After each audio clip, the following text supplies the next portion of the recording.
every time I want to do a dark color, I think I shouldn't do it because it's really difficult to see. What we're going to do today is an angled satin stitch for these thicker leaves like this. I'm just picking a color. And I have been for like 5 minutes now. Oh, why am I like this? Just a quick story, because now you just love like random stories. Today I made a bunk bed. My fingers are killing me. But it's fine. Miles is loving it. That's that color. Let me just get the greens out. The dark greens specifically. I feel like it needs a bit of dark over on that side. Maybe like this one. That's quite nice. Like not too... like a little dark moment. That one. So yeah, I've made a bunk bed today. A triple bunk bed. So that means a double on the bottom, a single on the top. And my fingers are killing me. Like absolutely killing me. But it's done now. And the funny part is that we got it because we already had a single, okay? We already had a single bed. So we were like, right, we'll just buy a double mattress and then that'll be fine, right? I make it I make all of it myself, okay? David's helping a little bit here and there, but he's mostly like doing the kids and like getting them snacks and like making sure they're eating their lunch and like not killing each other and like not killing themselves. And I'm like, right, we're ready. Let's put the little bed on top of the big bed, right? I'm just splitting my threads. We're doing 3 strands. And we're like, yeah, good, perfect. We've made both beds. Everything's great. We put the little bed, the single bed, on top of the double bed. And I'm like, perfect. Let's put the mattress in. And the mattress is too big for the single bed. Now, granted, I didn't buy this mattress, okay? It came with our house. They were like, do you want us to leave it? We've just bought it, blah, blah, blah. And we were like, yeah, fine. Like, that's perfect. And they were like, great. We'll just leave it. Perfect. So Miles has been sleeping on it for ages. It is super uncomfortable. But we thought, he's not going to sleep on the top bunk for a really long time anyways, so it doesn't really matter. We'll just get a double bed for the bottom. He'll sleep on that. It'll be great, okay? We'll have more room if we sleep with him, blah, blah, blah. No, this bed was like coming over the ends, coming over the sides. It was like a whole thing. So David's like rushed out to Argos and got a single mattress just in case. Right? We're ready now. Sorry about that story. But because of that, we were late having dinner. Then I didn't get to get a bath today. Then we had to hurry up and like get everything around, like make the bed so we could go to bed, you know? So that's why I'm 25 minutes late. I'm so sorry.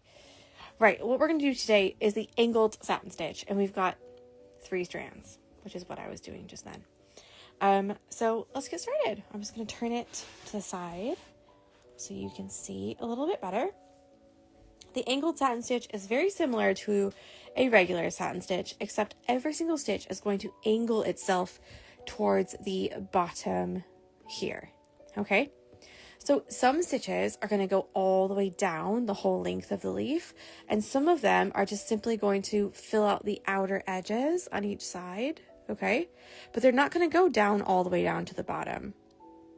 So essentially, we're filling out the top part, but not so much the bottom.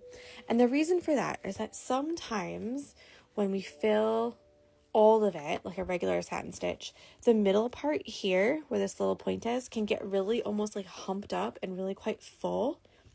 And you won't be able to see it as well. Meaning like, it looks almost like 3D. In a kind of way, which sometimes looks really nice, but we want it to have like a nice like ray effect like that, okay, kind of like whoosh like that. And we want it to be quite smooth. So we really don't want to have like a big like knob in the middle. You know what I mean? Like a big like hump right there where every single thread is like going down into the middle there.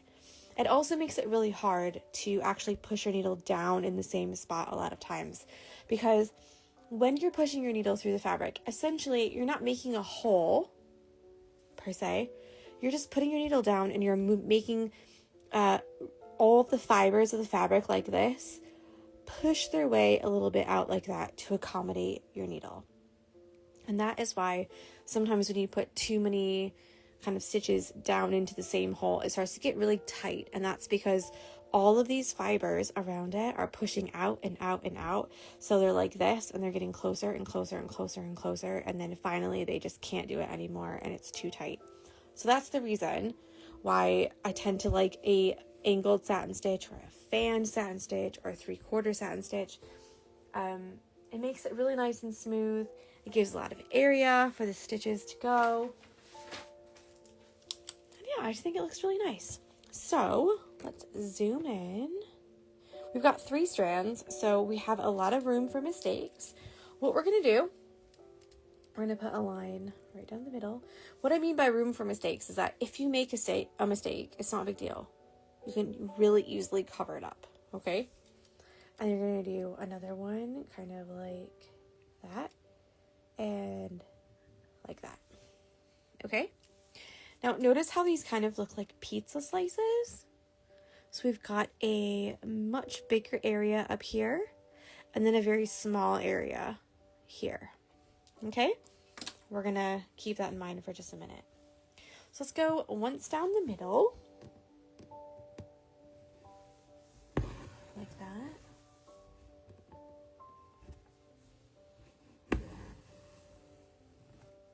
Okay. Now notice that we have a lot of space out here, but we don't have a lot of space in here. So what we're going to do is go up on the edge, right on the outline here, and pay a special attention to the outline of our leaf. Also, my hands are really dry because of the aforementioned bunk bed building, okay? So I'm very sorry. You're just going to have to deal with it today. I'm sorry. And this stitch here is not going to go all the way down because if you can see here, this small space like this at the very tip of your pizza means there's no room, right? So we're going to go kind of 2/3 or 3/4 of the way down. It really doesn't matter. However you kind of keep it in your mind. Stop moving. Okay? And what this does is it fills the outside edge, but not the center in the middle right here at the point. Yeah? So it fills this part and this part, but not this part. So I tend to do mine kind of symmetrically. So I kind of do one stitch on this side, one stitch on this side as well. You can work it in halves, which is what I do sometimes too. Sometimes I just do one half at a time. Sometimes I work both halves at the same time. But essentially you're kind of doing the same to each side. So it's up to you whether you want to do that or not. Also, you can do 2 different colors if you want to too. So if you wanted to do half of this, like a light green, and half of it a dark green, you could do that too. Using the same technique, just do one half in one color and then do one half in the other color later. That's fine. I was trying to think of something else. I thought something else earlier today and I can't remember what it is. So this one here is going to go all the way down to the point.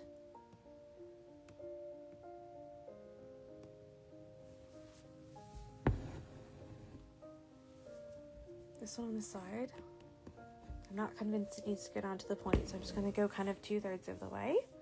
So again, filling up that outer section, this side, 2/3 of the way, or 3/4, whatever you want to call it. People call it different things, and I've noticed a lot of times embroidery artists now are just like coming up with stitches and then just calling them whatever. like a leaf stitch or like a petal stitch or whatever. So you'll hear a lot of different stitches or names for the same stitch. I've only noticed it recently, so maybe it's like just like a recent thing that people are. I have a feeling there's a knot back there.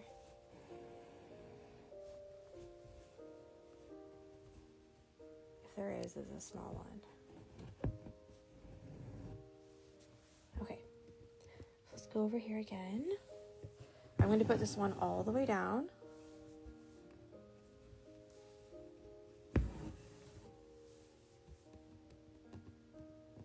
This one 3/4 of the way.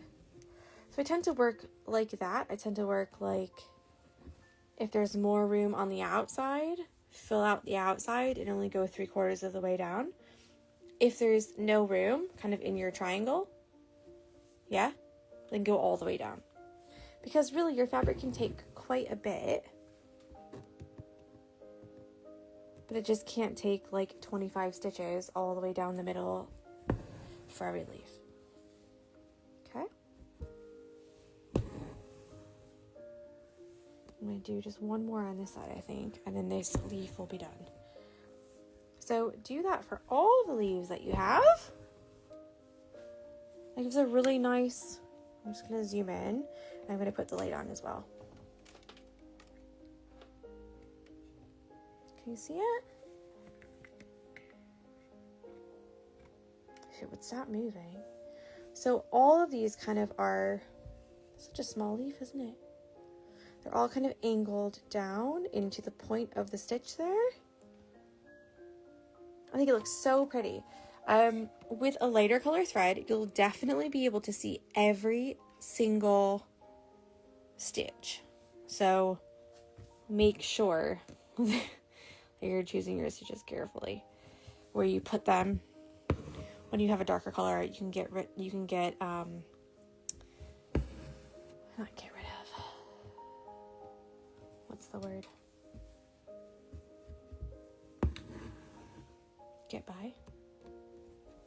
You know?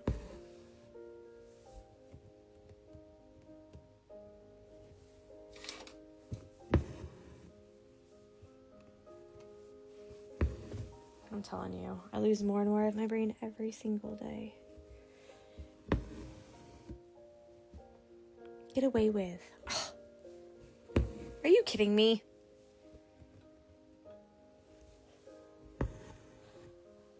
I'm telling ya. Darker colors are more forgiving. I definitely agree, Jen.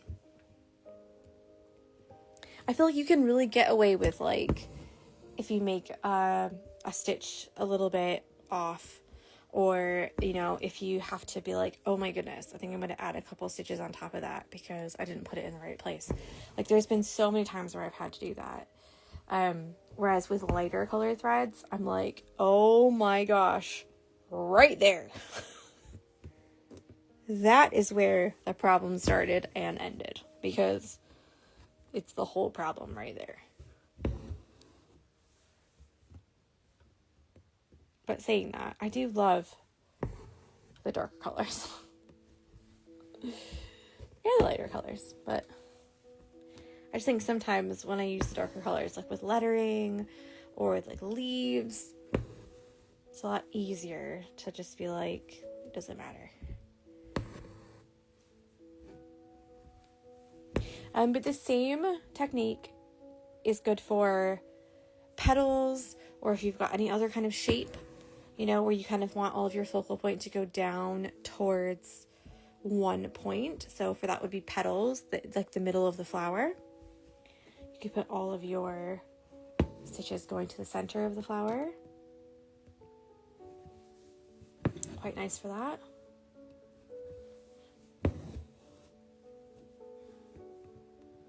It just depends on what you're making.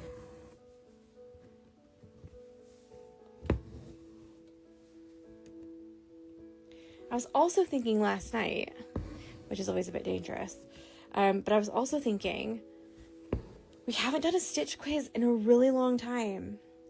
Does anyone remember when we did stitch quizzes a long time ago? It was such a long time ago, though. Like, ever such a long time ago. So if you were not here for that, like, I don't blame you, because it was so long. But we used to do stitch quizzes. So I'd do, like, a close-up photo of a stitch, and then I'd give you options, like 3 or 4 options, and you could click which one you thought it was. And they were so fun. And it's really good to help you recognize different stitches, because if you've ever been in those Facebook embroidery groups, so many times people are like, what stitch is this? Whatever could it possibly be? And I think once you get really good at knowing what the stitches look like you could pretty much do Teresa. Yes, I remember. Because literally, I'm pretty sure it was around the same time that I did the nickname thing, like I was talking about last night.